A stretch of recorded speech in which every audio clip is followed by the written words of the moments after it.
కంది కంది మండల్ కంది గ్రామంలో ఉన్నటువంటి విజ్ఞాన్ కాలనీకి మరి ఎమ్మెల్సీ అంజన్న గారు ఈ యొక్క విజ్ఞాన్ కాలనీ మెయిన్ రోడ్ను మరి 50 లక్షల రూపాయలతోటి నిధులతోటి ఎన్ఆర్జీఎస్ నిధులతోటి శాంక్షన్ చేయించడము, తనకి కంది మండల్ నుంచి కావచ్చు, మా సంగారెడ్డి కాన్స్టిట్యుయెన్సీ నుంచి, మరి కంది విలేజ్ నుంచి కూడా తనకి ధన్యవాదాలు తెలుపుతూ, మరి ఈ యొక్క సీసీ రోడ్ ప్రారంభోత్సవానికి విచ్చేసినటువంటి భారతీయ జనతా పార్టీ జిల్లా అధ్యక్షురాలు గోదా రంజిరెడ్డి గారికి, అదేవిధంగా గ్రామ ప్రథమ ప్రౌఢుడైనటువంటి శ్రీహరి గారికి, శ్రీరామ్ గారికి, అదేవిధంగా ఉప సర్పంచ్ గారికి, మరి ఈ యొక్క వార్డ్ మెంబర్ అయినటువంటి భాస్కర్ గౌడ్ గారికి, మరి మా Bharatiya Janata party general secretary Manikrao గారికి, మరి మిగతా భారతీయ జనతా పార్టీ కుటుంబ సభ్యులకు, కాలనీ వాసులందరికీ కూడా మరి ఈ యొక్క సందర్భంగా శుభాకాంక్షలు తెలుపుకుంటూ, మరి ఈ యొక్క విజ్ఞాన్ కాలనీ ఏర్పడినప్పటి నుంచి ఇక్కడ భారతీయ జనతా పార్టీ ఆఫీస్ ఉన్నప్పటికి కూడా ఇక్కడ ముఖ్యంగా ఈ కాలనీ వాసులు ఎన్నోసార్లు మరి ఇక్కడికి వచ్చినటువంటి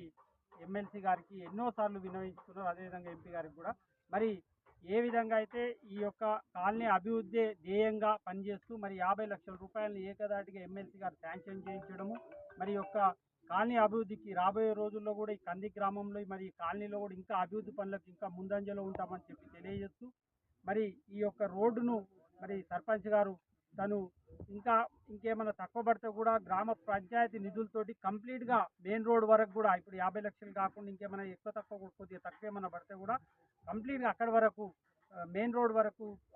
ఇక్కడ మీ విజ్ఞాన్ కాలనీ స్టార్టింగ్ ఇక్కడ నుంచి మెయిన్ రోడ్ కంప్లీట్గా హైవే వరకు కంప్లీట్ చేయగలరని తెలియజేస్తూ,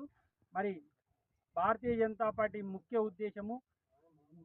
అట్టడుగుల ఎక్కడైతే అభివృద్ధే ముఖ్య ఉద్దేశంగా పార్టీలకు అతీతంగా ఇంతకుముందే చెప్పినట్టు శ్రీరామ్ గారు చెప్పినట్టు పార్టీలకు అతీతంగా అభివృద్ధి చేయడమే లక్ష్యంగా పనిచేస్తున్నటువంటి భారతీయ జనతా పార్టీ మా ఎమ్మెల్సీ గారికి ధన్యవాదాలు మరొకసారి తెలుపుకుంటూ భారత్ మాత